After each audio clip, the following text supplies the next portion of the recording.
Ministries YouTube ചാനലിലേക്ക് അവർക്കും സ്വാഗതം. റോമർക്കെഴുതിയ ലേഖനം 5-ാം അധ്യായത്തിൻ്റെ 1 മുതൽ 4 വരെയുള്ള വാക്യങ്ങളാണ് നമ്മൾ കവർ ചെയ്തത്.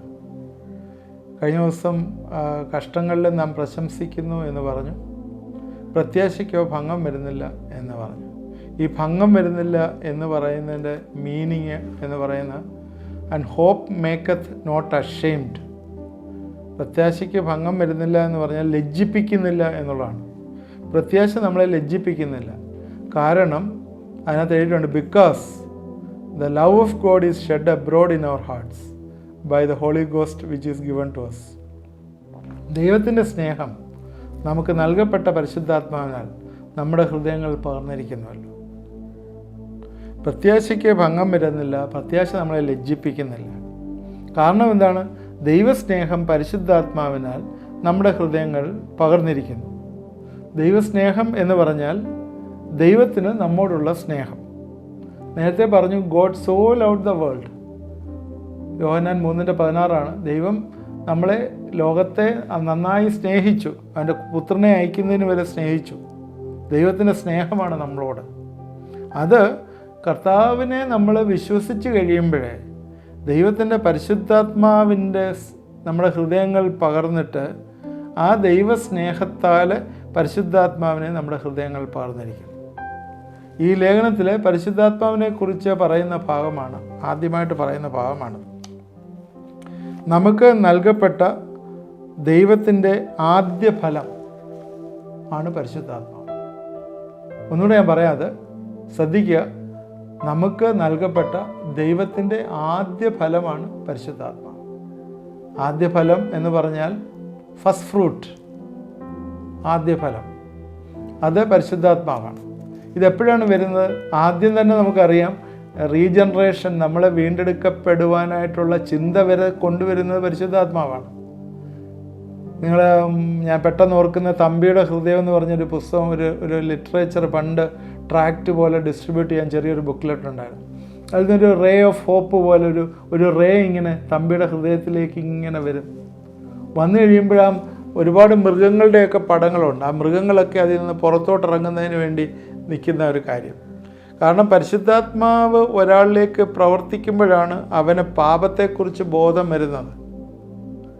ആദ്യമേ വരുന്നത് പരിശുദ്ധാത്മാവ് എന്ന പാപത്തെക്കുറിച്ച് ബോധം വരുത്തി അവന് ഒരു തീരുമാനമെടുത്ത് ദൈവത്തോട് പാപം ഏറ്റുപറഞ്ഞ് യേശുക്രിസ്തുവിനെ സ്വീകരിക്കാൻ, യേശുക്രിസ്തു മരിച്ചത് അവൻ്റെ പാപത്തും പരിഹാരത്തിനാണെന്നും അവൻ മരിച്ചടക്കപ്പെട്ട് ഉയർത്തുന്നേറ്റനാൽ ഞാനെന്ന് ജീവിക്കുന്നു, എനിക്ക് രക്ഷയുണ്ടെന്നും വിശ്വസിക്കുന്ന ആ വലിയ ചിന്ത കൊണ്ടുവന്ന പരിശുദ്ധാത്മാവാണ് കൊണ്ടുവരുന്നത്. അങ്ങനെ വരുമ്പോൾ പരിശുദ്ധാത്മാവിൻ്റെ ഹൃദയത്തിൽ വസിക്കുന്നു. പിന്നീട് പരിശുദ്ധാത്മാവാണ് എൻ്റെ ഹൃദയത്തിൽ വസിക്കുന്നത്. പൈശാചി ശക്തികൾ അവൻ പുറത്തേക്ക് പോകുന്നു. അതുകൊണ്ട് എന്താ കാണുന്നതെന്ന് ചോദിച്ചാൽ, ആദ്യം ദൈവത്തിൻ്റെ സ്നേഹം നമ്മൾ പകർന്നിരിക്കുകയാണ്. അത് ഈ പകർന്നിരിക്കുന്ന പരിശുദ്ധാത്മാവിൻ്റെ കൃപ കൊണ്ട്, അല്ലെങ്കിൽ പരിശുദ്ധാത്മാവ് നമ്മുടെ ഉള്ളിലുള്ളത് കൊണ്ട് ആ പ്രത്യാശ നമ്മളെ അക്ഷയം ചെയ്തില്ല. എന്താണ് പ്രത്യാശ? നേരത്തെ നമ്മൾ ഒരുപാട് കാര്യം പറഞ്ഞു പ്രത്യാശയെക്കുറിച്ച്. പ്രത്യാശയിൽ പ്രശംസിക്കാൻ, ദൈവതേജസ്സിൻ്റെ പ്രത്യാശയിൽ പ്രശംസിക്കുന്നു എന്ന് പറഞ്ഞ് ഒരുപാട് കാര്യം പറയും. നമ്മൾ അവനെ പോലെ ആയിത്തീരും, അവനോടൊപ്പമായിത്തീരും, എന്നെന്നും കർത്താവിനോട് കൂടെ ഇരിക്കും, അവൻ്റെ രൂപം നമ്മളും പ്രാപിക്കും. ഇതൊക്കെയാണ് നമ്മുടെ പ്രത്യാശ. ഈ ലോകത്തിൽ വെച്ച് തന്നെ നമുക്കത് വരും. എന്ന് വെച്ചാൽ എന്താണ്? നമുക്ക് കാണാൻ പറ്റത്തില്ല. ഞാൻ പറഞ്ഞു, അത് നമുക്കത് കാണാൻ പറ്റില്ലെങ്കിലും ദൈവത്തിൻ്റെ പ്രസൻസിൽ നമ്മൾ ഇരിക്കുമ്പോഴേ ദൈവത്തിൻ്റെ ശക്തി നമ്മൾ പ്രാപിക്കും. അതാണ് വലിയ പ്രത്യാശ. അത് നമ്മളെ അവന് സീൽ ചെയ്യും. നമ്മൾ ആ വാക്യങ്ങളിലേക്കൊക്കെ ഇനി വരും. അതുകൊണ്ട് ദൈവത്തിൻ്റെ സമൃദ്ധി, ദൈവത്തെ പോലെ നമ്മളെ ആക്കി തീർക്കാനുള്ള ഉദ്ദേശം പരിശുദ്ധാത്മാവിൻ്റെ ഒരു വലിയ ദൗത്യമാണ്. അതുകൊണ്ടാണ് പരിശുദ്ധാത്മാവ് നമ്മളെ ആ പുത്രത്വത്തിലേക്ക് പ്രവേശിപ്പിച്ച് നമ്മളെ നിലനിർത്തുന്നത്. അതുമാത്രവുമല്ല, നമ്മളെ തള്ളിക്കളയുന്ന ദൈവമല്ല, ഇതിൽ കൂടി ദൈവസ്നേഹം നമ്മുടെ ഹൃദയങ്ങളിലേക്ക് പകർന്നിരിക്കുകയാണ്. ഈ സ്നേഹം എന്ന് പറയുന്നത് എന്താണ്? ദൈവത്തിൻ്റെ സ്നേഹം, എറ്റേണൽ ലവ്. അത് ഈ ലോകത്തിൽ മാത്രമല്ല, നമ്മൾ ലോകത്തെ സൃഷ്ടിക്കുന്നതിന് മുമ്പേ ദൈവം നമ്മളെ കണ്ടു, നമ്മളെ സ്നേഹിച്ചു. അതല്ലേ നമ്മളെ വീണ്ടെടുത്ത് അവൻ്റെ കൃപയിലാക്കിയത്. അത് ഇപ്പം മാത്രമല്ല, ഇപ്പോഴും ഈ ലോകത്തിലും മരിച്ചു പോയി കഴിഞ്ഞാലും അത് കഴിഞ്ഞ് നിത്യതയിലും ആ സ്നേഹം നമ്മളോട് കാണും. 1 കൊരിന്ത്യർ 13 ലാസ്റ്റ് വാക്യം, വിശ്വാസം, പ്രത്യാശ, സ്നേഹം, ഇവ മൂന്നും നിലനിൽക്കും, ഇവയിൽ വലുതോ സ്നേഹം തന്നെ. Eternal love. പ്രത്യാശ എന്ന് പറയുന്നത് കർത്താവിനെ കാണുമ്പോൾ തീരും. വിശ്വാസവും അത് അതിൻ്റെ ആവശ്യമുള്ളൂ. വിശ്വാസം കർത്താവിൽ കണ്ടിന്യൂ ചെയ്യാൻ വേണ്ടിയാണ്. ഈ ലോകത്തിൽ ജീവിക്കാനും കർത്താവിനെ കാണുന്നവരും വിശ്വാസം തീർന്നു, പ്രത്യാശയും തീർന്നു.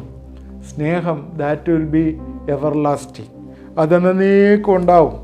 അതുകൊണ്ട് ഈ പരിശുദ്ധാത്മാവ് നമ്മുടെ ഹൃദയങ്ങളിലേക്ക് ഈ സ്നേഹം തന്നിരിക്കുന്നു, തൻ്റെ ആത്മാവിനാൽ ഇത് പകർന്നിരിക്കുന്നു. റോമർ 8:15 ഞങ്ങൾ പിന്നെയും ഭയപ്പെടേണ്ട ഒരു ദാസ്യത്തിൻ്റെ ആത്മാവിനെ അല്ല, നാം അബ്ബാ പിതാവേ എന്ന് വിളിക്കുന്ന പുത്രത്തിൻ്റെ ആത്മാവിനെ അത്രേ പ്രാപിച്ചത്. ഒരിക്കലും യഹൂദന്മാർ ദൈവത്തെ പിതാവെന്ന് വിളിക്കത്തില്ല.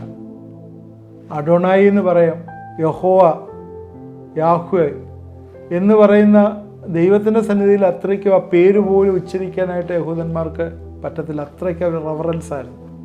അന്നേരം ആ ദൈവത്തെ പിതാവേ എന്ന് സംബോധന ചെയ്ത് വിളിക്കാനായിട്ട് യേശുക്രിസ്തുവാണ് പഠിപ്പിച്ചത്. സ്വർഗസ്ഥനായ ഞങ്ങളുടെ പിതാവേ എന്ന് വിളിച്ചിട്ട്, കാരണം എന്താണ്? പിതാവെന്ന് വിളിക്കുമ്പോൾ നമ്മളെ പുത്രന്മാരാക്കിയിരിക്കുകയാണ്. പുത്രത്തിൻ്റെ ആത്മാവിനെ നമുക്ക് തന്നിരിക്കുകയാണ്. അത് മാത്രവുമല്ല, റോമർ 8:23 ആത്മാവെന്ന ആദ്യദാനം ലഭിച്ചിരിക്കുന്ന നാമം നമ്മുടെ ശരീരത്തിൻ്റെ വീണ്ടെടുപ്പിനായ പുത്രത്വത്തിന് കാത്തുകൊണ്ട് ഉള്ളിൽ ഞരങ്ങുന്നു. ദൈവം ആത്മാവാണ്. ദൈവം അയക്കുന്ന ഈ സ്പിരിറ്റായിട്ടുള്ള ഈ ദൈവത്തിൻ്റെ സന്നിധിയിൽ, അല്ലെങ്കിൽ ദൈവത്തെ മനുഷ്യനായിട്ടുള്ള ഈ ഹ്യൂമൻ ബോഡി വെച്ച് നമുക്ക് യാതൊരു ലിങ്കും റിലേഷൻഷിപ്പും ഇല്ല. Only through the spirit. അതുകൊണ്ട് ആത്മാവെന്ന ആദ്യദാനം ഇവിടെ ക്ലിയറായിട്ട് പറയുന്നുണ്ട്. First fruit, ആദ്യദാനം. ആത്മാവെന്ന ആദ്യദാനം നമ്മുടെ ഹൃദയങ്ങളിലേക്ക് നമുക്ക് ലഭിച്ചിരിക്കുകയാണ്. അതുകൊണ്ട് അത് നമ്മുടെ ശരീരത്തിൻ്റെ വീണ്ടെടുപ്പ്, നമ്മുടെ ശരീരത്തെ ഒരിക്കലും പൂർണ്ണമായിട്ട് വീണ്ടെടുപ്പ്, ഉയർത്തെഴുന്നേറ്റ കർത്താവിൻ്റെ ശരീരത്തെ പോലെ, അതാണ് അവനോട് സദൃശന്മാരാകുന്ന ഒരു അനുഭവത്തിലേക്ക് നമ്മളെ കൊണ്ടുപോകുന്ന കാര്യം. നമ്മൾ ഈ ഇന്ന് പഠിച്ച ഈ 5-ാം അധ്യായത്തിൻ്റെ 1 തൊട്ടുള്ള വാക്യങ്ങളിൽ നമുക്ക് കാണാവുന്ന കാര്യമുണ്ട്. ഇപ്പോൾ 5-ാമത്തെ വാക്യത്തിൽ നമ്മളിപ്പം 5:5 നമ്മളിപ്പം പഠിച്ചത് സ്നേഹത്തെക്കുറിച്ചാണ്. സ്നേഹത്താൽ നമ്മുടെ ഹൃദയങ്ങൾ, ദൈവത്തിൻ്റെ സ്നേഹത്താൽ പരിശുദ്ധാത്മാവിനെ നമ്മുടെ ഹൃദയങ്ങൾ പകർന്നിരിക്കുന്നു എന്ന് പറയും. 5:2 നമ്മൾ പഠിച്ച കാര്യമാണ് അവനുമായിട്ട് നിരപ്പുണ്ട്, അവൻ്റെ പ്രസൻസിലേക്കുള്ള സന്തോഷം, പ്രവേശനം നമുക്ക് വന്നു എന്ന് പറയുന്നു. 5:1 നമ്മൾ പഠിച്ചു ദൈവവുമായിട്ട് നിരപ്പ് വന്ന ശേഷം നമുക്ക് സമാധാനമുണ്ട്. ഓക്കെ, ഈ 3 കാര്യങ്ങൾ നോക്കിയേ: സ്നേഹം, സന്തോഷം, സമാധാനം. പരിശുദ്ധാത്മാവിൻ്റെ ഫലങ്ങളൊന്ന് നോക്കിയേ. ഗലാത്യർ 5:22 ആത്മാവിൻ്റെ ഫലമോ സ്നേഹം, സന്തോഷം, സമാധാനം. 9 ഫലം ആയിട്ടാണ്. എന്ന് വെച്ചാൽ ഒരു ഓറഞ്ചിൻ്റെ അല്ലി പോലെ ഇരിക്കുന്ന 9 എണ്ണം: സ്നേഹം, സന്തോഷം, സമാധാനം, ദീർഘക്ഷമ, ദയ, പരോപകാരം, വിശ്വസ്തത, സൗമ്യത, ഇന്ദ്രിജയം. ആദ്യത്തെ 3 എണ്ണം ദൈവസംബന്ധമായി, ദൈവമായിട്ടുള്ള റിലേഷൻ. പിന്നീട് 3 എണ്ണം എന്ന് പറഞ്ഞാൽ ഇതിനകത്ത് പറയുന്ന ദീർഘക്ഷമ, ദയ, പരോപകാരം. ഈ 3 എണ്ണം എന്ന് പറയുന്നത് മറ്റുള്ളവരുമായിട്ടുള്ള ബന്ധത്തിൽ. എപ്പോഴും ദൈവത്തിൻ്റെ പ്രമാണം അങ്ങനെയാണ്. ആദ്യം ദൈവവുമായിട്ട്, പിന്നെ മറ്റുള്ളവരായിട്ട്. കൽപ്പനകൾ നോക്കി ദൈവത്തെ പൂർണ്ണ ഹൃദയത്തോടും പൂർണ്ണ ആത്മാവോടും പൂർണ്ണ മനസ്സോടും കൂടെ സ്നേഹിക്കണം. രണ്ടാമത് നിന്റെ കൂട്ടുകാരനെ നിന്നെ പോലെ സ്നേഹിക്കുക.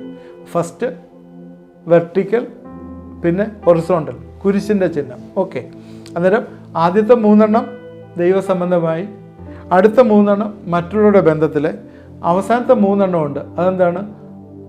വിശ്വസ്തത, സൗമ്യത, ഇന്ദ്രിജയം. അത് എന്നോടുള്ള ബന്ധത്തിൽ. അങ്ങനെയാണ് ഈ 9 ഫ്രൂട്ടിനകത്ത് അടങ്ങിയിരിക്കുന്ന കാര്യങ്ങൾ പറയുന്നത്. ഈ പരിശുദ്ധാത്മാവ് നമ്മുടെ ഹൃദയങ്ങളിലേക്ക് പകർന്നിരിക്കുമ്പോഴേ ഈ കാര്യങ്ങളെല്ലാം നമ്മുടെ ഹൃദയങ്ങളോട്ട് തന്നിട്ടുണ്ട്. അതിൻ്റെ ആദ്യത്തെ 3 കാര്യങ്ങളാണ് ആദ്യം തന്നെ പറഞ്ഞ 3 പോയിൻ്റ്: സ്നേഹം, സന്തോഷം, സമാധാനം. ഈ 5 വരെയുള്ള വാക്യങ്ങളിൽ പരിശുദ്ധാത്മാവിൽ അത് പകർന്നിരിക്കുന്നതായിട്ട് കാണുന്നു. അതുകൊണ്ട് എന്താണ് ദൈവത്തിൻ്റെ പരിശുദ്ധാത്മാവ് നമ്മൾ വസിക്കുന്നതുകൊണ്ട് എഫേസ്യർ 4:30 പറയുന്ന അവനാലല്ലോ നിങ്ങളെ വീണ്ടെടുപ്പിനായിട്ട് മുദ്രയിട്ടിരിക്കുന്ന ദൈവത്തിൻ്റെ പരിശുദ്ധാത്മാവിനെ ദുഃഖിപ്പിക്കരുത്. ഈ പരിശുദ്ധാത്മാവ് കൊണ്ട് നമ്മളെ മുദ്രയിട്ടിരിക്കുകയാണ്. മുദ്രയിടുക എന്ന് പറഞ്ഞാൽ എന്താണെന്ന് മനസ്സിലാക്കുന്നത്? യു ആർ ഹിസ് ഓൺ, ദൈവത്തിൻ്റെ വകയാണെന്ന് പറഞ്ഞ് മുദ്രയിട്ടിരിക്കുകയാണ്. എഫേസ്യർ 1:14 ഇത് തന്നെ പറയുന്നത്, സ്വന്തം ജനത്തിൻ്റെ വീണ്ടെടുപ്പിന് വേണ്ടി തൻ്റെ മഹത്വത്തിൻ്റെ പുകഴ്ചയ്ക്കായിട്ട് നമ്മുടെ അവകാശത്തിൻ്റെ അച്ചാരമായ വാഗ്ദത്തത്തിൽ പരിശുദ്ധാത്മാവിനാൽ മുദ്രയിട്ടിരിക്കുന്നു. ഇവിടെയും പരിശുദ്ധാത്മാവിനാൽ മുദ്രയിട്ടിരിക്കുന്നു എന്ന് പറയുന്നു. 1 കൊരിന്ത്യർ 1:22 ഇത് തന്നെ പറയുന്നത്, അവൻ നമ്മെ മുദ്രയിട്ടും ആത്മാവെന്ന അച്ചാരം നമ്മുടെ ഹൃദയങ്ങൾ തന്നുമിരിക്കുന്നു. അതായത് ആത്മാവ് നമ്മൾ തരുമ്പോൾ അതിനോട് ചേർന്ന് നമ്മളെ മുദ്രയിടുകയും കൂടെ ചെയ്യണം. നമ്മൾ ഈ പറയുന്ന പോലെ കാത്തിരുന്ന് പ്രാപിക്കേണ്ട ഒന്നൊന്നുമല്ല ആത്മാവ്. അങ്ങനെ ചില ചിന്താഗതികളുണ്ട്. കാത്തിരിപ്പ് വേണം, കാത്തിരുന്നാലേ ആത്മാവ്. കാത്തിരിപ്പ് ആവശ്യമാണ്, ടു ആൻ എക്സ്റ്റെൻഡ് ആവശ്യമാണ്. എന്താ ഈ കാത്തിരിപ്പ്? വെയിറ്റിംഗ് എന്നൊക്കെ പറയുന്ന ഇത്തിരി മീനിങ് ഉണ്ട്. വെയിറ്റിംഗ്, ബസ് സ്റ്റാൻഡിൽ വെയിറ്റ് ചെയ്യുന്ന അത് ഞാൻ ഒന്ന് ക്ലാരിഫൈ ചെയ്യാം. എനിക്ക് തോന്നുന്നു നേരത്തെ ഞാനത് പറഞ്ഞിട്ടുണ്ടെന്ന് തോന്നുന്നു. ബസ് സ്റ്റാൻഡിൽ ഒരു ബസ്സിന് വെയിറ്റ് ചെയ്യുക എന്ന് പറഞ്ഞാൽ ഒരു പർട്ടിക്കുലർ പർപ്പസിന് കുറച്ച് സമയം അവിടെ ഇരിക്കുക, ബസ് വരുന്നു, അത് കയറി പോകുന്നു, ബസ് സ്റ്റാൻഡിൽ വെയിറ്റ് ചെയ്യുന്നു. അതൊരു കാത്തിരിപ്പാണ്, വെയിറ്റിംഗ് ആണ്.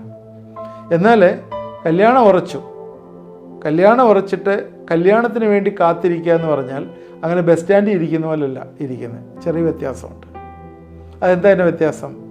കല്യാണത്തിന് കുറിയടിക്കണം, ഒരുക്കങ്ങൾ ഒരുപാട് ചെയ്യണം. കുറിയടിക്കണം, വിളിക്കാനുള്ളവരെ വിളിക്കണം, ഫുഡ് അറേഞ്ച് ചെയ്യാനുണ്ട്, ഡ്രസ്സ് എടുക്കാനുള്ളത് അത് ചെയ്യണം, ബാക്കിയുള്ള ക്രമീകരണങ്ങൾ ചെയ്യാനായിട്ടുണ്ട്. അതിനൊരുപാട് സ്റ്റെപ്പുകളുണ്ട്. രണ്ടും കാത്തിരിപ്പാണ്. ബസ് സ്റ്റാൻഡിൽ കാത്തിരിക്കുന്നതും കല്യാണത്തിന് കാത്തിരിക്കുന്ന, ഉറപ്പ് കഴിഞ്ഞിട്ട് കല്യാണത്തിന് ഇപ്പോൾ നിങ്ങൾ പറയും അതിൻ്റെ ഒന്നും ആവശ്യമില്ല, ഇപ്പം എക്സ്റ്റേണൽ ഏജൻസികളെ കൊടുത്താൽ അവർ ചെയ്തോളും. അത് ശരിയാണ്, ചെയ്തോളും. എന്നാൽ സാധാരണയുള്ളൊരു നോർമൽ കാര്യം പറയുകയാണ്, കല്യാണം ഉറപ്പ് കഴിഞ്ഞാൽ ഒരു കാത്തിരിപ്പിൻ്റെ ഒരു സമയമുണ്ട്. അതിന് ചില പ്രിപ്പറേഷൻസ് ഉണ്ട്. അതുകൊണ്ട് പരിശുദ്ധാത്മാവിനെ കിട്ടാനായിട്ട് കാത്തിരിക്കേണ്ട ആവശ്യമില്ല. പരിശുദ്ധാത്മാവ് നമ്മുടെ ഇടയിലുണ്ട്. പരിശുദ്ധാത്മാവ് ആദ്യ ദാനമായിട്ട് കർത്താവിനെ വിശ്വസിക്കുമ്പോൾ അത് നമ്മുടെ ഉള്ള ആദ്യ ദാനമായിട്ട് നമുക്ക് വരും. ഓക്കെ. എന്നാൽ പരിശുദ്ധാത്മാവിൻ്റെ നിറയലിന് വേണ്ടി ചില കാത്തിരിപ്പുകൾ വേണം.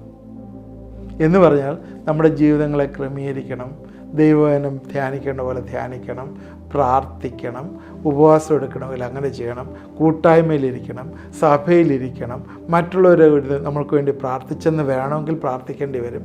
ഇതൊക്കെ ചെയ്യുമ്പോഴാണ് ആത്മാവിൽ നിറയുന്ന അനുഭവം വരുന്നത്. ആദ്യം ആത്മാവ് ഉള്ള കാര്യവും ആത്മാവിൽ നിറയുന്ന അനുഭവം, ഇത് രണ്ടും വ്യത്യാസമുണ്ട്. നമ്മൾ എത്രയും ആത്മാവിന് ഈൽഡ് ചെയ്ത് കൊടുക്കുന്നോ അതനുസരിച്ചാണ് ആത്മാവിൽ നിറയുന്നത്. അതുകൊണ്ട് പരിശുദ്ധാത്മാവിനെ പ്രാപിക്കാനായിട്ട് അതിനുവേണ്ടി കാത്തിരിക്കേണ്ട ആവശ്യമില്ല. എന്നാൽ പരിശുദ്ധാത്മാവിനെ നിറയാനായിട്ട്, for the fulness of the spirit, നമ്മൾ ഒരു ലോങ് ടൈം പ്രോസസ്സ് പോലെ നമ്മൾ കൂടുതലായിട്ട് കർത്താവിന് ഈൽഡ് ചെയ്ത് കൊടുക്കുകയും അവൻ്റെ വചനം ധ്യാനിച്ച് അവൻ്റെ സന്നിധിയിലിരുന്ന് അവനിൽ നിന്ന് പ്രാപിക്കുകയും വേണം. അത് രണ്ട് കാത്തിരിപ്പാണ്. അതുകൊണ്ട് ഇവിടെ എന്താണ് പരിശുദ്ധാത്മാവിൻ്റെ ഫലം നമ്മളിലേക്ക് ഇമ്പാർട്ട് ചെയ്യുകയാണ്. ഈ പരിശുദ്ധാത്മാവിൻ്റെ ഫലം ഇമ്പാർട്ട് ചെയ്യുമ്പോഴേ ഈ പറയുന്ന 3 എണ്ണമല്ല, ഇതിന് 3 എണ്ണം 1 മുതൽ 5 വരെയുള്ള വാക്യങ്ങൾ ഈ പറയുന്നുണ്ട്, ശരിയാണ്. 3 എണ്ണമല്ല, 9 എണ്ണവും ദൈവം ഒരേപോലെ തരികയാണ്. അതിൻ്റെ അളവ് വ്യത്യാസമുണ്ടാകും. ദൈവത്തിൻ്റെ സ്നേഹം കൂടുതൽ മനസ്സിലാവണമെങ്കിൽ എങ്ങനെ ദൈവത്തിൻ്റെ സ്നേഹം? ദൈവം നമ്മളെ ഏറ്റവുമായിട്ട് സ്നേഹിക്കുന്നു. ദൈവത്തിൻ്റെ സ്നേഹം നമുക്ക് മനസ്സിലാവണം. ദൈവത്തിൻ്റെ സന്നിധിയിലിരുന്ന് നമ്മൾ പഠിക്കുകയും മനസ്സിലാക്കുകയും ചെയ്യുന്ന ദൈവത്തിൻ്റെ സ്നേഹത്തിൻ്റെ അളവിലേക്ക് പ്രവേശിക്കുന്നത്. അന്നേരമാണ് ആത്മാവിന് നിറയുന്ന സന്തോഷം കൂടുതലായിട്ട് വരുന്നത്. അപ്പോഴാണ് നമുക്ക് ഡീപ്പറായിട്ടൊരു അണ്ടർസ്റ്റാൻഡിങ്ങും ആ സമാധാനവും വരുന്നത്. ആ ബാക്കിയുള്ള കാര്യങ്ങളെല്ലാം അതുപോലെ വരും. ഏറ്റവും അവസാനം ഇന്ദ്രജയം, ഏറ്റവും മനുഷ്യനില്ലാത്തൊരു സംഭവം, ഏറ്റവും ലാസ്റ്റിൽ അത് കൊണ്ടുവച്ചേക്കുന്നത് ഇന്ദ്രജയം, സെൽഫ് കൺട്രോൾ. ഇന്ന് മനുഷ്യന് ഏറ്റവും കുറവുള്ളൊരു സംഭവമാണ് അത് പരിശുദ്ധാത്മാവിൻ്റെ ഫലമായിട്ട് ഏറ്റവും അവസാനം. അതുകൊണ്ട് ദൈവത്തിൻ്റെ സന്നിധിയിൽ ഇരുന്ന് നമ്മൾ പ്രാപിക്കേണ്ടതാണ് ഈ ഫുൾനെസ് ഓഫ് ദ സ്പിരിറ്റ്.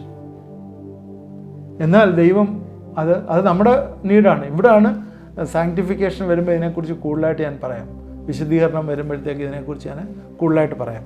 നമ്മുടെ സമയം ഇന്നിവിടെ തീർന്നു. ഞാൻ പ്രത്യാശയുടെ ഭംഗത്തെക്കുറിച്ച് ഞാനിന്ന് പറയാനായിട്ട് എനിക്ക് പറ്റിയില്ല. നമുക്കതിനെയും അടുത്ത എപ്പിസോഡിൽ നമുക്ക് ചിന്തിക്കാം. പ്രത്യാശയുടെ ഭംഗം, അതിനെക്കുറിച്ച് അടുത്ത എപ്പിസോഡിൽ ചിന്തിക്കാം. നമുക്ക് ഇന്ന് കേട്ടതൊന്ന്, what is a take away? ഇന്നത്തെ നമ്മുടെ ടേക്ക് അവേ എന്തായിരുന്നു? നമ്മൾ എന്താണ് ഇന്ന് പഠിച്ചത്? ഇന്ന് പഠിച്ച ഇതാണ്: ആത്മാവിനെ ദൈവത്തിൻ്റെ സ്നേഹത്താൽ ആത്മാവിനെ നമ്മുടെ ഹൃദയങ്ങളിലേക്ക് പകർന്നിരിക്കുന്നു. ഫസ്റ്റ് ഫ്രൂട്ടായിട്ട് ദൈവത്തിൻ്റെ ആത്മാവിനെ നമുക്ക് തന്നിരിക്കുന്നു. ഈ ആത്മാവിനാൽ നമ്മൾ വളരണം. ഈ ആത്മാവാണ് നമ്മളെ സീൽ ചെയ്തിരിക്കുന്നത്. ഈ ആത്മാവിനെ നമ്മൾ ദുഃഖിപ്പിക്കരുത്. അതുകൊണ്ട് ഈ ആത്മാവിൻ്റെ ഫലങ്ങൾ നമ്മൾ വളരേണ്ട ഏറ്റവും ആവശ്യമാണ്. ഇത് മാത്രമേ പറഞ്ഞുള്ളൂ. സോ അതിന് നമ്മളെന്താ ചെയ്യേണ്ടത്, what we have to do എന്ന് വെച്ചാൽ, ഇത് നമ്മൾ 3 സ്റ്റെപ്പ് ആണ് ഇതിനകത്ത് എടുക്കേണ്ടത്. 1, ഹിയർ ദ ഗോസ്പൽ, സുവിശേഷം കേൾക്കുക. 2, ബിലീവ് ഇറ്റ്, 3, വിശ്വസിക്കുക. ഇത് ചെയ്തു കഴിയുമ്പോൾ ഓട്ടോമാറ്റിക്കായിട്ട് ദൈവം പരിശുദ്ധാത്മാവിൽ നമ്മളെ സീൽ ചെയ്യും. ടിൽ ദ റേ ഓഫ് ഡിഡംഷൻ, നമ്മളെ വീണ്ടെടുക്കുന്ന നാൾ വരെ നമ്മളെ പരിശുദ്ധാത്മാവിൽ മുദ്രയിട്ടു. എഫേസ്യർ 4:30 പറയുന്നതാണ്, ദൈവത്തിൻ്റെ പരിശുദ്ധാത്മാവിനെ ദുഃഖിപ്പിക്കരുത്, അവനാലല്ലോ നിങ്ങൾക്ക് വീണ്ടെടുപ്പ് നാളിനായി മുദ്രയിട്ടിരിക്കുന്നത്. ഈ പരിശുദ്ധാത്മാവിൻ്റെ റോൾ അവിടെയാണ്, വീണ്ടെടുപ്പ് നാളിനായിട്ട്. നിങ്ങൾ ശ്രദ്ധിച്ചോന്നറിയത്തില്ല, കർത്താവിൻ്റെ 2ാമത്തെ വരവിനെക്കുറിച്ച് പറയുന്ന ഒരു എപ്പിസോഡ് ചെയ്തിട്ടുണ്ടായിരുന്നു. നമ്മൾ കാഹളനാദം കേൾക്കുമോ എന്നൊരു എപ്പിസോഡ് ഞാൻ ചെയ്തിട്ടുണ്ടായിരുന്നു. ഉൽപ്രാവണത്തിലെ കാഹളനാദം നമ്മൾ കേൾക്കും. ആരാണ് കാഹളനാദം കേൾക്കുന്നത്? നിങ്ങളത് ശ്രദ്ധിച്ചില്ലെങ്കിൽ അത് പോയി ഒന്ന് വാച്ച് ചെയ്താൽ നല്ലതായിരിക്കും. എങ്ങനെയാണ് പരിശുദ്ധാത്മാവ് ഈ കാഹളനാദം കേൾക്കുന്നതെന്ന് അതിനകത്ത് എഴുതിയിട്ടുണ്ട്. നമുക്ക് കാഹളനാദം ഒന്നും കേൾക്കാൻ പറ്റത്തില്ല, പരിശുദ്ധാത്മാവിൽ മുദ്രയിട്ടിരിക്കുകയാണ്. കാഹളനാദം പരിശുദ്ധാത്മാവ് എങ്ങനെ കേൾക്കുന്നു എന്ന് അതിനകത്ത് എഴുതിയിട്ടുണ്ട്. തീർച്ചയായും ഇന്നത്തെ ചിന്ത നമുക്ക് പ്രയോജനമായി എന്ന് വിചാരിക്കുന്നു. നമുക്ക് പ്രാർത്ഥിക്കാം. നിങ്ങൾ എന്നോട് ചേർന്ന് പ്രാർത്ഥിക്കണം. ഇന്ന് ചില അസുഖങ്ങൾക്ക് വേണ്ടി പ്രാർത്ഥിക്കുമ്പോഴേ തീർച്ചയായും ദൈവം നിങ്ങൾക്ക് വലിയ വിടുതൽ തരും. എന്നോട് ചേർന്ന് പ്രാർത്ഥിക്കാം. പ്രിയ പിതാവേ, ഇത് കണ്ടുകൊണ്ടിരുന്ന പ്രിയപ്പെട്ടവരെ ഞങ്ങളെ ഏൽപ്പിച്ച് പ്രാർത്ഥിക്കുന്നു. എല്ലാവരെയും നീ അനുഗ്രഹിക്കണമേ. ഇന്ന് പരിശുദ്ധാത്മാവ് ദാനമായിട്ട് ഞങ്ങളുടെ ഹൃദയങ്ങളിൽ വന്നിരിക്കുന്നു എന്നുള്ള ചിന്തയാണ് വന്നത്. കർത്താവ്, ഇതൊക്കെ ഞങ്ങളെ കൂടുതൽ ഉറപ്പിക്കുകയും കർത്താവെ നീതീകരണത്തിൽ ഞങ്ങളെ വിശ്വാസത്തിൽ ഉറപ്പിക്കുകയും ചെയ്യുന്നതാകുന്നു ഓർത്ത സ്തോത്രം. കർത്താവെ, ഈ ദിവസങ്ങളിൽ ഞങ്ങളെ പരിശുദ്ധാത്മാവിൽ നിറയുവാനായിട്ട് അതിൻ്റെ ഫലങ്ങളെ പുറപ്പെടുവിക്കുന്നവരായിരിക്കാനായിട്ട് കർത്താവെ നീ ഞങ്ങളെ സഹായിക്കണമേ. ഞങ്ങളെ സീൽ ചെയ്ത് കർത്താവെ നീ നിർത്തിയിരിക്കുന്നല്ലോ. കർത്താവെ, പരിശുദ്ധാത്മാവിനെ ഞങ്ങൾ ധാരാളമായിട്ട് ഞങ്ങൾ പകർന്നിരിക്കുന്നുവെന്ന് തീത്തോസ് 3:6 കർത്താവെ നീ ഞങ്ങളോട് പറഞ്ഞിട്ടുണ്ടല്ലോ. ഓരോ വിശ്വാസിയിലും ഈ ദൈവാത്മാവ് വസിക്കുകയാണല്ലോ. അതാണല്ലോ കർത്താവെ ഞങ്ങളെ മുന്നോട്ട് നയിക്കുന്ന ഈ ജീവിതത്തിലെ. കർത്താവെ, അതുപോലെ പ്രയാസങ്ങൾ വരുമ്പോഴും ഈ പരിശുദ്ധാത്മാവിൻ്റെ ശക്തി കൊണ്ടാണല്ലോ കർത്താവെ ഞങ്ങൾക്ക് ആ സ്ഥിരോത്സാഹവും ആ പ്രത്യാശയും ഞങ്ങൾക്ക് തരുന്നത്. ദൈവസ്നേഹം ഞങ്ങളുടെ ഹൃദയങ്ങളിലെ പരിശുദ്ധാത്മാവിൽ നിറച്ചിരിക്കുന്ന ഓർത്ത് സ്തോത്രം. കർത്താവെ, ഇത് കണ്ടുകൊണ്ടിരിക്കുന്ന പ്രിയപ്പെട്ടവർ ചിലരെ കർത്താവെ ചില പ്രായാധിക്യ അസുഖങ്ങളാൽ വിഷമിക്കുന്ന കർത്താവെ, നടക്കാൻ വയ്യാത്ത പ്രയാസങ്ങൾ, അതുപോലെ കർത്താവെ നടുവിനുള്ള പ്രയാസങ്ങൾ, എഴുന്നേറ്റിരിക്കാൻ വയ്യാതെ കട്ടിലിരിക്കുന്നു കിടക്കുന്നു, ഇങ്ങനെയൊക്കെയുള്ള വിഷയങ്ങൾ കർത്താവെ ഞങ്ങൾ ഏൽപ്പിച്ച് പ്രാർത്ഥിക്കുന്നു. നീ ബലപ്പെടുത്തണമേ, സഹായിക്കണമേ എന്ന് പ്രാർത്ഥിക്കുന്നു. കിഡ്നിയുമായിട്ട് റിലേറ്റ് ചെയ്തിരിക്കുന്ന അസുഖമുള്ളവർ, ഡയാലിസിസ് ചെയ്യുന്ന പ്രിയപ്പെട്ടവരെ ഇന്ന് ഒരു ക്രിയേറ്റീവ് മിറക്കിൾ ദൈവം ചെയ്യുകയാണ്. നിങ്ങളുടെ വലങ്കൈ ഈ സ്ക്രീനിലോട്ട് നീട്ടിപ്പിടിച്ചൊന്ന് പ്രാർത്ഥിക്കുമ്പോൾ പിതാവിൻ്റെയും പുത്രൻ്റെയും പരിശുദ്ധാത്മാവിൻ്റെ നാമത്തിലെ പ്രിയ മക്കൾക്ക് ഇന്ന് വലിയൊരു വിടുതൽ നീ അയച്ച് കൊടുക്കണമേ, സഹായിക്കണമേ എന്ന് പ്രാർത്ഥിക്കുന്നു. കരങ്ങളിലേക്ക് ഞങ്ങൾ ഏൽപ്പിക്കുന്നു കർത്താവെ. ഇന്ന് പ്രാർത്ഥിച്ചവരെയൊക്കെ നീ അനുഗ്രഹിക്കണമേ, സഹായിക്കണമേ. ചില ദുരിതങ്ങൾ കൂടി കടന്നു പോകുന്നു, ഫൈനാൻഷ്യലായിട്ടുള്ള ചില സാമ്പത്തികമായിട്ടുള്ള ഡെലിവറൻസിൻ്റെ ആവശ്യങ്ങൾ കൂടി കടന്നു പോകുന്നു. ഞങ്ങൾ പ്രാർത്ഥിക്കുന്നു, ഹൃദയത്തിലെ ആഗ്രഹങ്ങളെ സാധിപ്പിച്ചു കൊടുക്കണം. യഹോവയിൽ തന്നെ രസിച്ചു കൊള്ളുക, അവൻ നിൻ്റെ ഹൃദയത്തിലെ ആഗ്രഹങ്ങളെ സാധിപ്പിക്കും. നിൻ്റെ പ്രസൻസിലിരുന്ന് കർത്താവെ ആ മക്കൾക്കത് പ്രാപിപ്പാനായിട്ടുള്ള കൃപ നീ കൊടുക്കുകയും സഹായിക്കുകയും ചെയ്യണമേ. ഞങ്ങൾ ഈ പ്രാർത്ഥിച്ചവരെല്ലാം അനുഗ്രഹിക്കണമേ. ഇത് കണ്ടുകൊണ്ടിരുന്ന എല്ലാവരെയും അനുഗ്രഹിക്കണമേ. പ്രാർത്ഥന കേട്ടോർത്ത് സ്തോത്രം. യേശുക്രിസ്തുവിൻ്റെ നാമത്തിൽ പ്രാർത്ഥിക്കുന്നു, കേൾക്കുമാറാകണമേ. ആമേൻ. ദൈവം ചെയ്തിരിക്കുന്ന അത്ഭുതങ്ങളെ ദയവായിട്ട് നിങ്ങൾ ആ വാട്സാപ്പ് നമ്പറിൽ അറിയിക്കണം. പ്രെയർ റിക്വസ്റ്റ് അയച്ചാൽ ഞങ്ങൾ അതിനുവേണ്ടി പ്രാർത്ഥിക്കുന്നതാണ്. അതുപോലെ നിങ്ങളുടെ ഫ്രണ്ട്സിന് ഇതിൻ്റെ ലിങ്ക് അയച്ചു കൊടുക്കണം. യൂട്യൂബിലോ ഫേസ്ബുക്കിലോ ഒക്കെ ആ ലിങ്ക് അയച്ചു കൊടുത്താൽ അവർക്കും ഇത് പ്രയോജനമായി തരും. അനേകം ആളുകൾ അനുഗ്രഹിക്കപ്പെടുവാനായിട്ട് ഇടവരും. ഈ നാളിൽ ദൈവത്തിൻ്റെ ആത്മാവിൻ്റെ പ്രവർത്തനം എല്ലാ ജീവിതങ്ങളും കാണുവാനായിട്ട് ദൈവം ഇടവരുത്തും. പ്രത്യേകിച്ച് ആദ്യമായിട്ട് കാണുന്നവർ സബ്സ്ക്രൈബ് ചെയ്യണം. അതുപോലെ നിങ്ങളുടെ ഫ്രണ്ട്സിന് ഷെയർ ചെയ്ത് കൊടുക്കണം. എന്തെങ്കിലും കമൻ്റ് ഉണ്ടെങ്കിൽ കമൻറ്റ് ബോക്സിലിടണം. ദൈവം നമ്മളെല്ലാവരെയും അനുഗ്രഹിക്കുമാറാകട്ടെ.